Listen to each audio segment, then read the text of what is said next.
Hey guys, did you guys know I got a brand new iPhone? For those of you who have been making fun of me on Instagram Live for like ever. Now some of you are going like, Jeremy, you're ridiculous. Well, I did have a Samsung for 8 years, and that's probably why you think I'm ridiculous. But can I tell you something actually really important about this phone to me? This is embarrassing, I'm just being honest with you. I was excited about getting an iPhone, but to be truthful, I was far more excited about these. And I'm not gonna brag about it. It might just be real Italian leather phone case from Nomad. If you don't have a Nomad case, I mean, why have an iPhone? But remove that. True story. Love it. I truly do brag more about my phone case than I do the phone, but that's beside the point. Why do I share that? So much about Jeremy's brain worries about this. And we've been talking about thought. I don't know where your lands, but I know for me, one of the most dangerous voices in my head is the voice of comparison.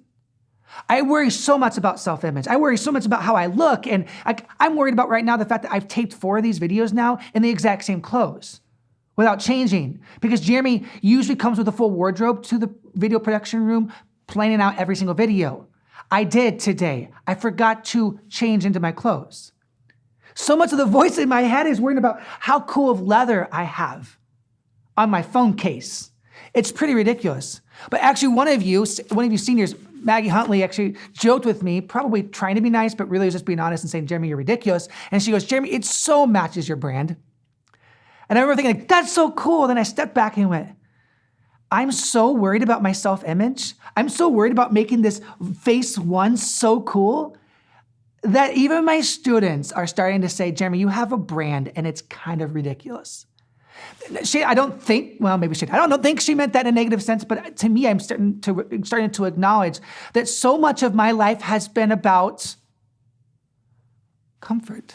I told you in our last video at the very end that the thought in our mind is not driving progress. It's not driving future success.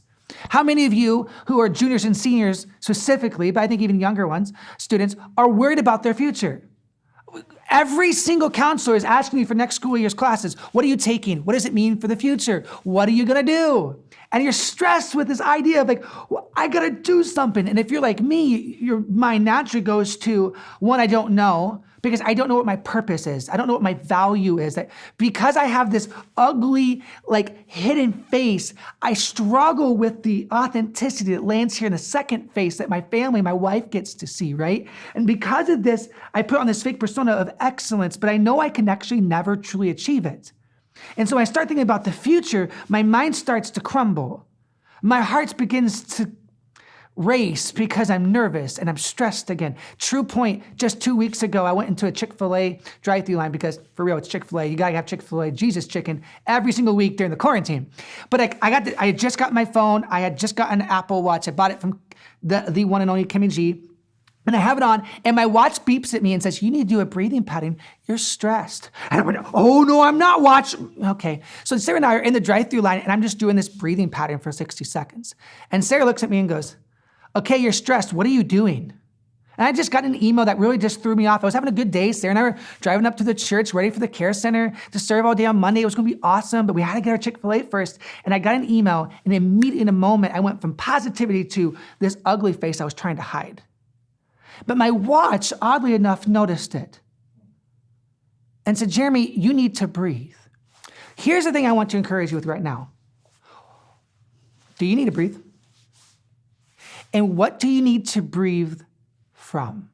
So right now, pause the video. I want you to think about it for just a second. What is it that you need to stop and say, comfort is not what I need. I need to believe that Jesus loves me.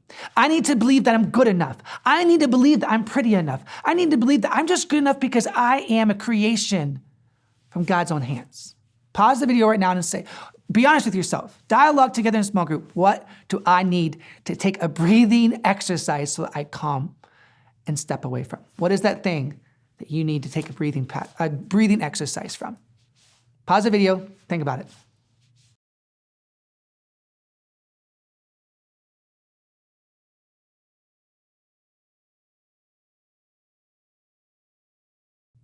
Okay, you've been thinking about it. Well, you have to breathe. Maybe you just took a breathing exercise yourself. It's really weird on the phone. It takes 60 seconds, and I literally calmed down and was able to order my chicken. How much of your life is driven, the thoughts in your mind driven by comfort? So many times in my life, I look back and I regret.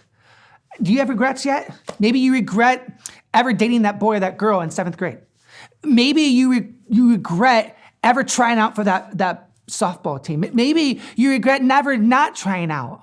One of my greatest regrets is not trying out for a sport. And as much as you guys know I love tennis, I actually didn't play in my early years on school because I was worried about baseball and I was worried about not getting accepted or being good enough. And so I just backed off and it was terrible. So much of my regrets, if not almost all of them, are based on my mind telling me to choose comfort over my purpose and my worth. Here's the thing, we all have the tendency to believe that our worth and our purpose is far less than it actually is. And an incredible book that's truly challenged me in my life, and then a personal and on the leadership side, it's called Emotional Intelligence 2.0. Not encouraging you to read it, but just give you a thought on it. For me, it said, Jeremy, you know what? You actually underestimate your worth. I remember reading that going, book, are you serious? But then I look back at my life and I see all the times my mind, that voice in my head, got me to choose comfort versus striving into the unknown, into the uncomfortable, to achieve the things that God wanted me to achieve. That voice in your head right now, while you're in your room or you're lost in la la land, swiping through TikTok for the next hour and a half like I do almost every night, that voice in your head, most likely, is trying to get you to choose comfort. Fight against it. And when you have that temptation, that tension in your life, stop, breathe. Even have the audacity to do a weird breathing thing through your phone. Trust me, you need to stop. That voice in your head doesn't know the real you that Jesus knows, the one that Jesus died for, the one that says, this is crazy, this is what I'll leave you with this idea of taking over your mind and truly resting and believing in God for you in your life is this. Jesus said that you and I are going to do more amazing things than even he did. He changed water into wine, guys. What the heck? He was able to walk on water. He raised people from the dead. He was able to heal a man who could never walk and let him walk. He took a woman for 12 years struggling with a blood disease and immediately was healed. And he says, you and I have the ability to do even greater things. That's our purpose. That's our worth. Now, your voice in your head is telling you comfort.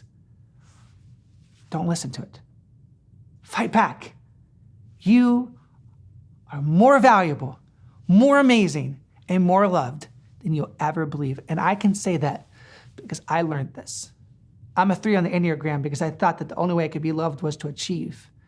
I couldn't disappoint anybody. And I did everything in my life to not disappoint, so I always chose comfort. And I never was striving in the ways I wanted to strive, where I thought Jesus called me to. So breathe, and give God access to your heart, to your mind, most importantly, to your thought.